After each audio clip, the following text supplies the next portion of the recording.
Alo yevecha.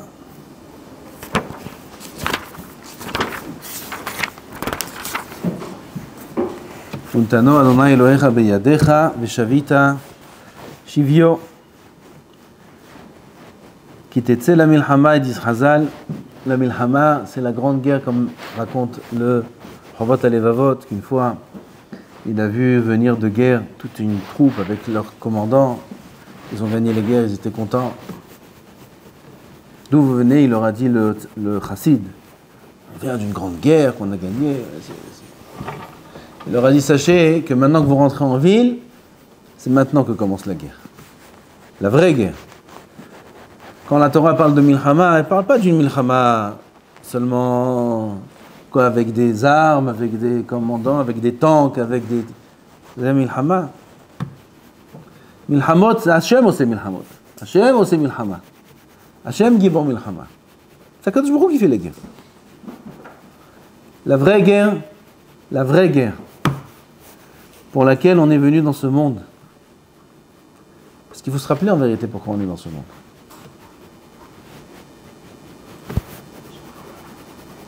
Il faut se rappeler pourquoi on est dans ce monde. Peut-être qu'il faut faire un petit rappel. Un petit rappel à moi-même qu'Akadosh Baruch Hu, il y a quelque temps, presque 6000 ans, il était roi du monde, sans monde. Comme ça on dit. Adon Olam Asher Malach, Beterem Kol Yetzir Nivra. Aya Melech, Beterem Kol Yetzir Nivra. Avant toute créature, avant toute création, Akadosh Baruch Hu, il était déjà Melech. C'est des choses qu'on ne peut pas comprendre. C'est Ensof, c'est pas dans nos notions, on ne peut pas comprendre, on ne peut pas percevoir ces choses-là. Alors Akadosh Baruch Hu, il y a Melech. Et après, parce qu'il s'appelle Hanoun et Rachum, alors il a créé un monde pour pouvoir donner. Il a créé le monde. Et après, dans la terre, il a créé Adam Arishon, Bechoulé, Avraham, Yitzhak, Yaakov, il leur a donné la Torah. Avec Moshe Rabbeinu, et après on est rentré en Eretz Israël, il y a eu Beit Rishon, Beit Sheni, jusqu'à nous aujourd'hui. Seulement, ce qu'il y a, c'est que ces dernières générations, ces dernières décennies peut-être, il y a un changement dans le monde. Ce qui était simple et évident pour tout Am Israël depuis Avraham Avinu, c'est-à-dire la Emouna. La Emouna, au sens simple, tout le monde était Mahami. Tout le monde était Mahami. Aval pas Mahamin comme nous aujourd'hui. Mahamin de façon claire. 100%. Nos grands-mères, nos grands-pères, peut-être vous, c'est l'arrière-grand-mère, l'arrière-grand-père. Ils étaient à un niveau d'Emouna.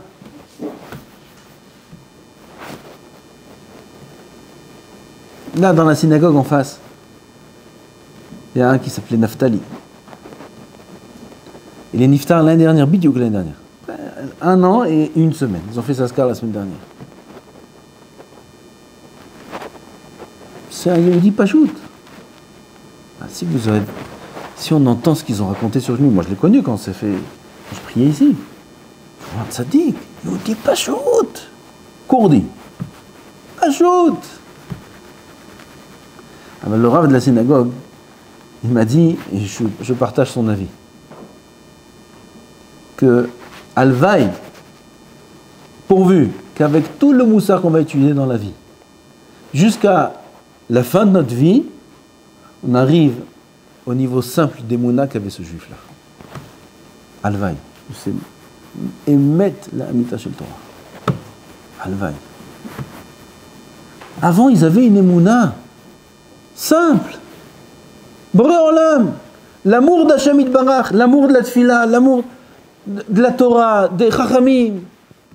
Simple. Aujourd'hui, il faut qu'on étudie beaucoup de moussard pour pouvoir prier comme un juif. Normal. Pour qu'on puisse commencer la Tfila à Elokenu. J'ai pas dit Patah Eliyahu. Je n'ai pas dit. Combien il faut qu'on étudie de Moussa pour arriver à l'heure à la tefila et pouvoir prier Psuké des Imra à une vitesse autorisée, sans excès. Combien de Moussa on doit étudier et combien Akadosh Baruch Hu, de temps en temps, il nous fait des cadeaux quand on arrive à faire une fois une bonne tefila.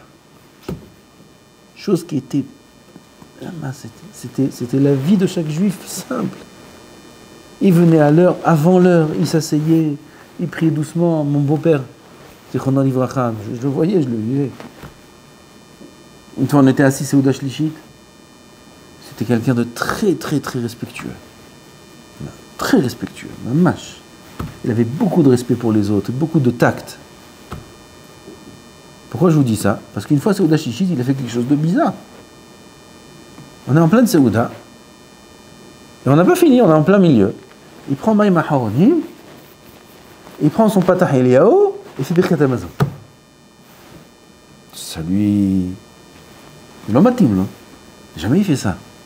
Il est très ré. Et à la fin de Birkat Hamazon, je lui dis, vous avez besoin de quelque chose, vous avez quelque part? Il m'a dit, la tefila, elle va commencer, ils ont annoncé la tefila d'Arvit, peut-être 7 heures. Mais lui, il ne va pas à 7h à Arvit, il ne va pas à 7h moins 5, il va à 7h moins 15. Je suis obligé d'aller à Arvit. Pardon, il est parti. Mon beau-père, c'est pas 2 générations, 3 générations. Tfila, il y a un tfila. Quoi, je débarque à Barirou ou Kriyat Shema, vite prendre le sidon vezé, ça n'existe pas une chose pareille. Tfila, il faut doucement se préparer, s'asseoir, voir le sido, les shemihoud, et lire doucement, parce qu'ils vont vite, les chazanim, il faut lire doucement. Alvaï, Alvaï, on étudie la Torah toute la journée, on étudie du Moussa. Alvaï, qu'un jour je fasse les tfilotes que ce Naftali faisait, que mon beau-père il faisait. Alvaï. Alvaï, Bémet. On croit qu'on parle de grandes choses, on croit qu'on est de haut niveau, qu'on fait du youn. Du youn, pourquoi faire? Tu fais du youn. Pourquoi faire? Pour servir Hachem. Simplement, avec la émouna simple. C'est pour ça que je dis que ces dernières années, les choses ont changé. Écrit dans la paracha, Amalek, Nachon, c'est ça? Amalek, c'est là, non? Zachor et asher asa lecha Amalek baderech betzetechem mimitzrayim Amalek. Tout le monde sait c'est quoi ça gématria. Ça fait Amalek il nous met des doutes dans la tête. Mahot imchet zecher Amalek mitachat hashamayim. Mazé mitachat hashamayim? Parce que nous on croit que tout ce qui se passe dans ce monde, ça se passe mitachat hashamayim. Sous le ciel, sous les règles de la nature.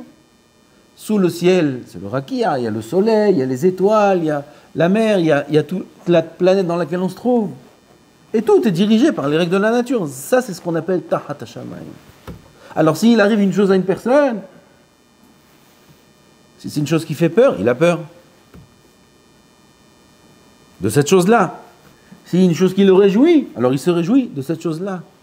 C'est Avalivim Tahat Hashamayim. Il n'est pas Me'al Hashamayim.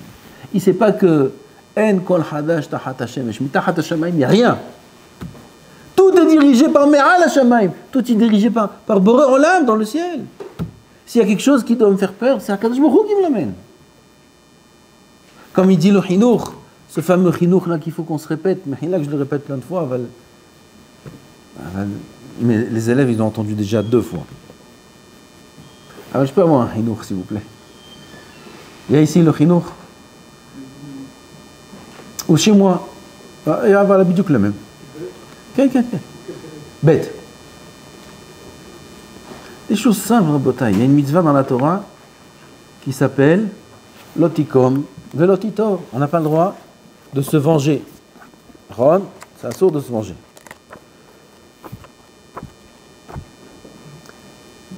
Mitzvah, Shin. Hein? Rama. Les mots. Fait. Mitzvah, Resh Mem Aleph. Alors on a une mitzvah dans la Torah On a un interdit de la Torah de se venger. C'est un sourd, l'otikom, c'est un sourd de Horaïta de se venger. Alors, qui c'est qui se venge? On ne se venge pas. Mais il y a encore un autre interdit. De garder rancune dans le cœur. Marzé Omer, tu vois quelqu'un, tu peux me prêter? Tu dis non. Non. Pourquoi? Moi je t'ai aidé, je t'ai prêté, je t'ai donné. Pourquoi non? Non. Ou alors il te dit j'ai pas. Tu sais qu'il a. Ou il te fait quelque chose encore pire que ça. Alors sur place tu vas dire bon c'est pas grave, merci mon frère, dans le cœur. Dans le cœur. Quand tu vas le voir à la synagogue, qu'est-ce que tu vas sentir? Ça fait mal. La Torah nous dit c'est un interdit. Issour de Horaïta d'avoir dans le cœur aucune rancune. Assour mina Torah. Alors comment on fait? Quoi, il y a un bouton où j'appuie pour enlever la rancune? Il y a un bouton où j'appuie pour effacer le mal qu'il m'a fait ou pour... Comment on fait? Alors regardez. C'est Amalek ça. Ça c'est la paracha de la semaine. Regardez ce qu'il dit le Hinour. Il faut être ma'amin, je dis Bekitso. Sheyeda Adam V'yiten el libo, un homme doit savoir, Sheyeda bedat, dans sa tête. V'yiten el libo, parce que ça ne suffit pas de comprendre. Comprendre, presque tout le monde comprend. Mais le vivre, le mettre dans le cœur, ça c'est une autre affaire. Il faut mettre balev. Sheyeda Adam V'yiten el libo, qui kol asher ikreu mito ve'adra, tout ce qui arrive à l'homme, tant bien que mal, aussi bas she'aboré alav shetavo alav me'et Hashem baruch hu. C'est une chose qui lui arrive d'Hachem directement. Tout le monde sait ça dans la tête. Tout ce qui arrive, c'est Hachem. Alors pourquoi tu t'énerves? Alors pourquoi tu lui en veux? Regardez ce qu'il dit. Umiyad Adam umiyad ish ahiv lo yeh davar bilti ratzon Hashem baruch hu. Il ne peut rien arriver à l'homme de la part de qui que ce soit, si ce n'est par la volonté d'Hachem. S'il m'a dit non, s'il m'a fait ci, s'il m'a fait ça, s'il m'a parlé comme ça, c'est pas lui. Alors c'est qui? La suite. Alken kisheitzaru echivu adam yedar benafsho ki avonotav garmu. Hashem itbarach gazar alav bekar. Ce sont ces avérotes, ce sont mes avérotes qui ont entraîné, qui me parlent de cette façon, qui me disent de cette façon, qui agissent de cette façon. C'est pas lui. Alors pourquoi tu lui en veux? Qu'est-ce qu'il t'a fait? Qu'est-ce qu'elle t'a fait, ta femme? Ou ta fille, ou tes enfants, ou ta mère? Non, elle m'énerve. Elle me parlait comme ça m'énerve. Pourquoi elle me dit comme ça? Pourquoi elle me parle comme ça? Je dis maman parce que vous n'êtes pas mariés encore. Vous allez voir que la maman c'est un jeu d'enfant à côté de la femme. C'est rien la maman c'est du miel. La maman. Le papa, la maman, tout ce qui peut vous énerver. C'est même pas comparable. Vous allez voir c'est quoi le mariage. Le mariage c'est encore mieux. C'est mieux d'être marié. Il y a des épreuves. Il y a Kadosh Baruch Hu, il éprouve l'homme. Alors si un homme il a de la émouna, et il comprend ce qu'il dit, c'est le hinour, et il est mithaner, il s'éduque, le hinour, il faut s'éduquer à comprendre que Akol met Hashem itbarach. Et il est mohed, zecher Amalek, c'est qui Amalek, celui qui lui met des doutes dans la tête. Il lui met des doutes, il lui fait croire, non, peut-être ci, peut-être ça, il embrouille l'homme. C'est Amalek, il embrouille l'homme.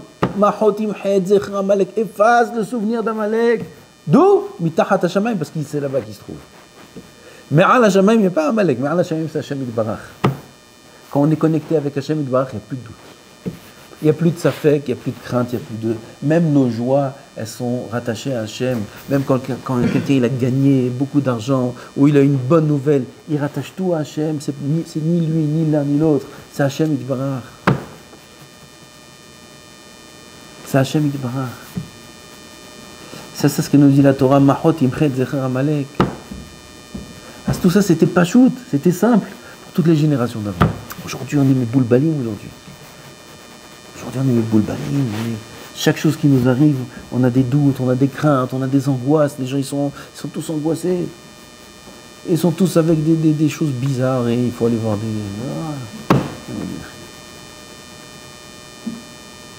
Tout ça, c'est parce qu'il n'y a pas des moulins. Qu'est-ce qu'il faut faire? Nous, Michel, qu'est-ce qu'il faut faire? Quittez la milhama. Il faut sortir en guerre. Quelle guerre? Où il y a la guerre? Bah, t'as pas fait attention. La guerre, elle est Melefanim ou Me'achor. Comme ça, mais c'est là, tu changes. Melefanim ou Me'achor. La guerre, elle est dans tous les sens. La richesse, c'est une guerre. La pauvreté, c'est une guerre. Les épreuves, c'est une guerre. Et quand il n'y a aussi pas d'épreuves, c'est une guerre. Toutes les situations de l'homme, il se trouve dans un état, dans une situation de guerre. Toute la vie dans ce monde, 80 ans, 70 ans, 80 ans de vie qu'on a dans ce monde, c'est une guerre. Qu'est-ce qu'on doit faire dans cette guerre?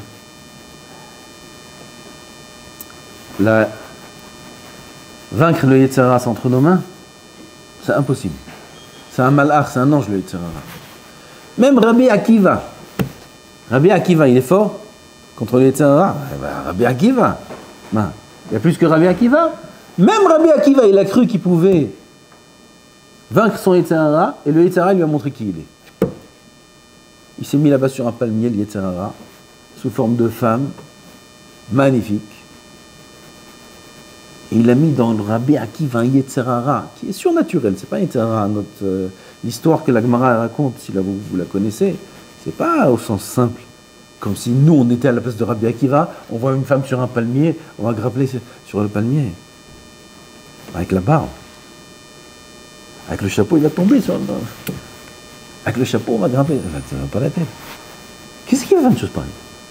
Est-ce que Rabbi Akiva, il vient, il voit une femme sur un palmier, il grimpe? Rabbi Akiva! Et ils sont où les 24 000 élèves? Rabbi? Qu'est-ce qui se passe? C'est quoi cette histoire? On va dire que c'est pas au sens simple. Et là, Yetzer Hara, il est rentré en lui. Aval de là, on voit que le Yetzer Hara, il peut faire tomber tout le monde. Et sans difficulté. Et Rabbi Akiva, et Rav Amram Hassida, et là-bas tous les Tanaïm sur qui la Gemara raconte ces histoires-là, comme ça, il les a fait tomber. Et c'est pas des petits. C'est les géants qui existent sur Terre. Le Yetzer Hara, il les a fait tomber comme des mouches, il les a fait tomber. Après, il a eu pitié d'eux, il a dit, si t'étais pas Rabbi Akiva, qu'on crie sur toi dans le ciel comme ça, et si t'étais pas ci, si t'étais pas ça, alors j'aurais fait de toi. Mais, oh, ma pitié de toi. Tu vois, même des grands, ils sont tombés, ils peuvent se laisser se faire abattre par le Yetzer Hara de manière très facile. À ce moment, nous, qu'est-ce qu'on va faire maintenant? Rabbi Akiva, il n'avait pas d'iPhone. Il avait? Il n'avait pas d'iPhone, non? Ils n'ont pas encore inventé l'iPhone à l'époque de Rabbi Akiva. Il n'y avait même pas d'ordinateur. Il n'y avait même pas de télévision à l'époque de Rabbi Akiva. Aujourd'hui, télévision, c'est...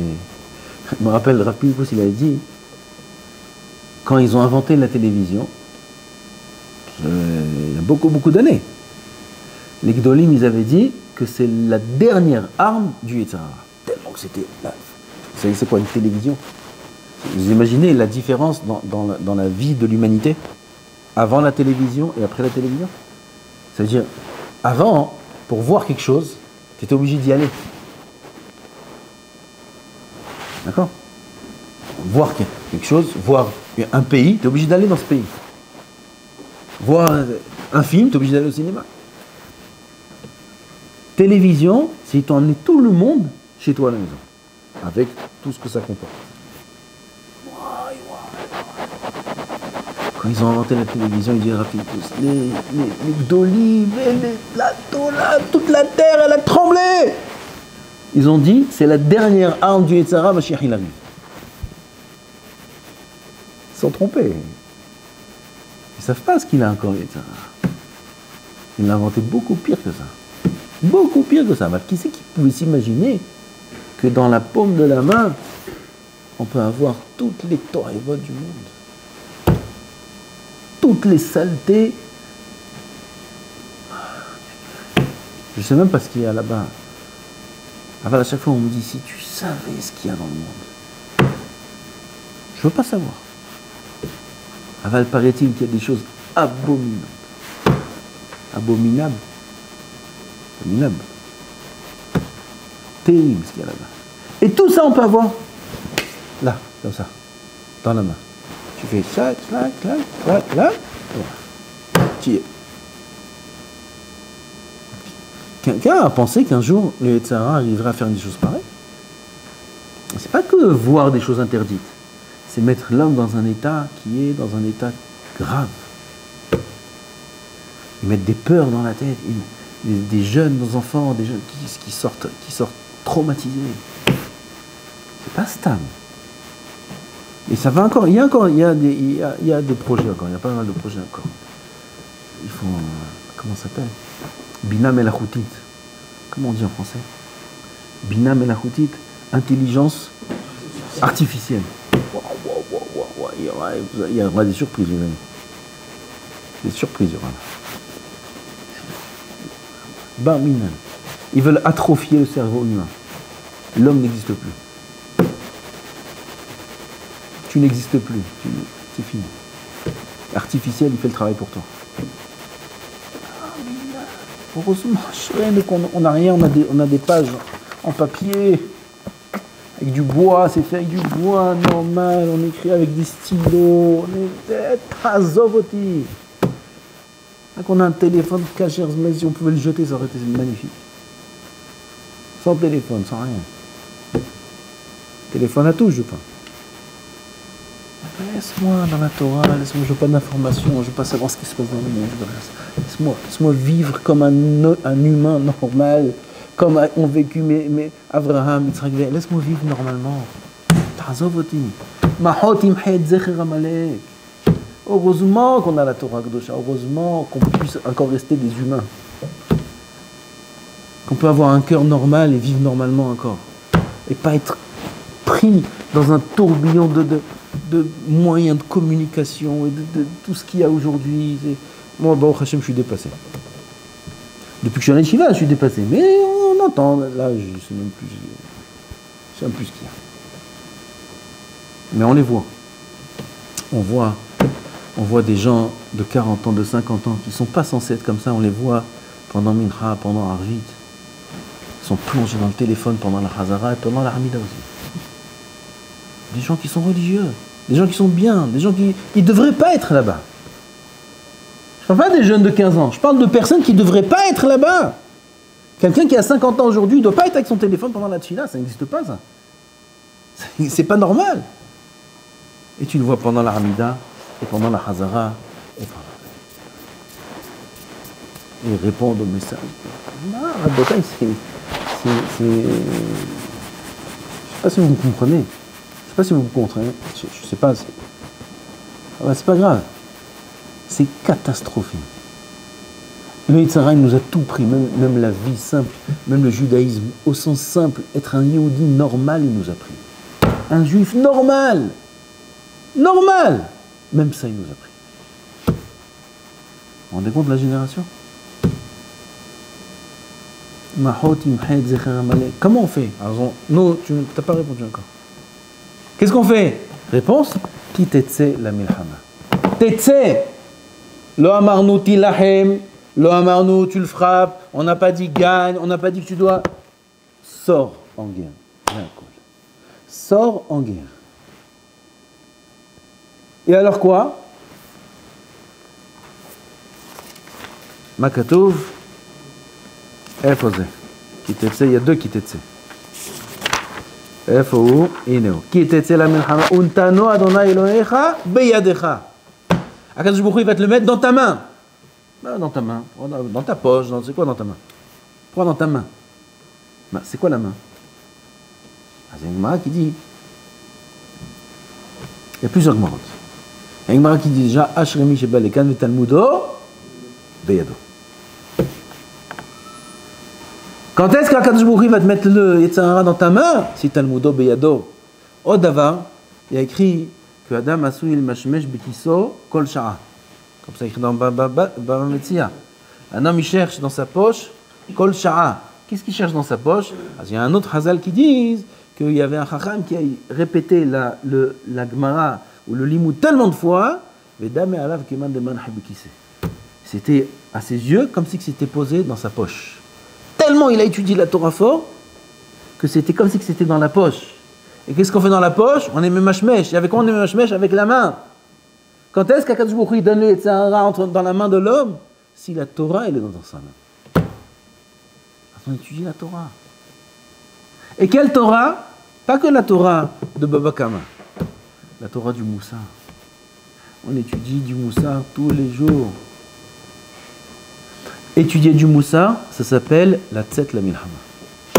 Prendre les livres de Moussar et étudier qu'est-ce que je dois faire, comment je dois m'améliorer. Chacun comme il est, chacun comme il est avec son niveau, chacun à son rythme. Avalili Yotze la Milhama, il sort en guerre, il étudie du Moussar, il cherche qu'est-ce que je dois faire. Elul. Elul, vous savez ce que ça veut dire? C'est quoi la traduction du mot Elul? Elul, il n'y a pas de traduction, c'est le mois d'Elul, il s'appelle Elul. Ouais, c'est Stam Elul, il s'appelle Elul. C'est quoi la traduction de Elul? Non? Ça c'est les initiales. Mais le sens du mot Elul, ça veut dire quoi Elul? Où on a vu le mot Elul? Vous ne pouvez pas savoir, je pense. Il y a écrit Vaïle trou, mais Tour Haaretz. Tour Haaretz, c'est chercher. Quand les Meraglim ils sont partis, chercher ce qu'il y avait dans la terre. Il y a écrit Vaï Alleloun. Vaï Alleloun et Yatara. Vaï Alleloun, c'est chercher. Elul, c'est recherche. Le mot Elul, en araméen, veut dire recherche. Se rechercher. Faire Cheshbon Nefesh. Ça, c'est le sens de Elul. Et ça, c'est la voda de Elul. Et ça, c'est ce que vous faites, Baruch Hashem, ici. C'est ce qu'il faut faire, j'espère. Chaque juif, chacun de nous doit faire en Elul, c'est faire une recherche. Faire une recherche, s'introspecter, vérifier comment je peux m'améliorer.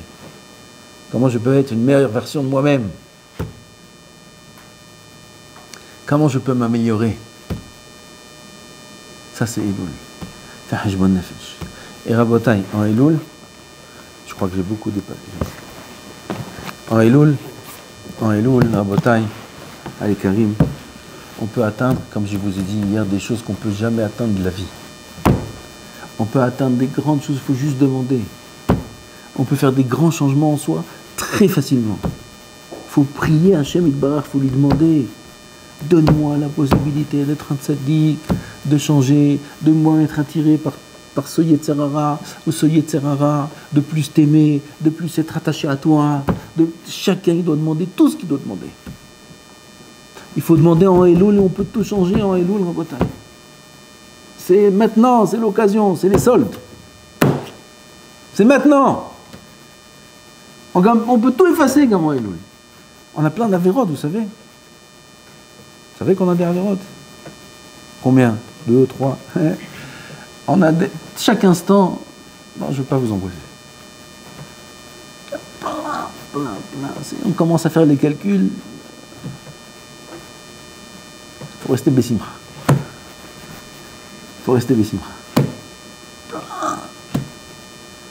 Et ces avérotes là, c'est elles qui nous font du mal. C'est à cause d'elles qu'on souffre. Parce qu'il faut les payer. Il nous fait payer doucement. Il y a des galères. Et on ne veut pas qu'il y ait d'avérotes. On veut les effacer.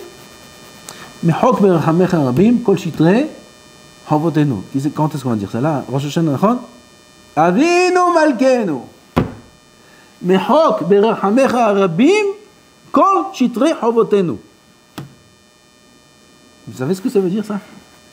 On dit à Boré Olam, Ribono Shel Olam, s'il te plaît, par ta miséricorde, efface toutes mes dettes. Ça va pas la tête. Vous savez quoi, des dettes? Il y a des gens, hein, ils tournent dans la rue, ils ont des dettes, ils n'ont plus de tête. Il y a des gens qui doivent 300 000, 400 000. Il y a des gens à la banque, elle les appelle, ils ne peuvent même plus répondre. Ils se sauvent. C'est impossible. Vous savez c'est quoi, des dettes? Des dettes, moi j'ai connu un à Beth Shemesh, il est mort d'une crise cardiaque, c'était mon voisin. Il était jeune, il est mort de dettes. Toute la journée, il était dans comment il rembourse là, il prenait de là pour rembourser là. Il n'a pas supporté le choc. C'est quoi des dettes? C'est terrible. Renvoter, non, c'est terrible. Imaginez-vous, quelqu'un il arrive à la banque, il voit il s'assoit devant le banquier, comme ça. Il dit, où on en est? Combien je vous dois? Monsieur, combien vous devez? Déjà, ça fait 1 mois qu'on vous appelle, pourquoi vous ne répondez pas? Où vous êtes? Où on en est? Combien? 5 chiffres, 6 chiffres. Ah bon? Quoi? Autant? Oui. Faites voir, il lui tourne l'écran. Vous savez, ceux qui vous tournent l'écran pour vous montrer, il lui tourne l'écran. Il dit, regardez combien vous devez. L'autre, il vient et lui dit au banquier, vous avez, c'est quoi là à côté de vous? C'est un, comment ça s'appelle? Clavier? Hein? Clavier? Bon, là-bas, il y a une touche. Effacer. 3, 4, tout appuie, on efface. Il dit comme ça au banquier. Il dit appuie, là, efface. Je dis pas, efface pas tout, laisse un chiffre, je te dois 5 shekels, ça va. Efface. Il y a une chose pareille sur Terre. Non, efface. Ça va pas à la tête, c'est un asile, celui-là. Non, efface, ça n'existe pas, effacer. Tu viens, tu dis à Boré Olam, Mehok, Berachamecha, Arabim, Kol Shidre, efface tout. Ça va pas la tête. Mais efface, Habibi, t'as fait ça. Il faut tout payer. Il y a des dettes, il faut tout payer. Non. Avec Boré Olam, on peut lui dire efface. Tiens, appuie sur le bouton, Mehila Boré Olam. On va s'arranger après Kippour, je te promets.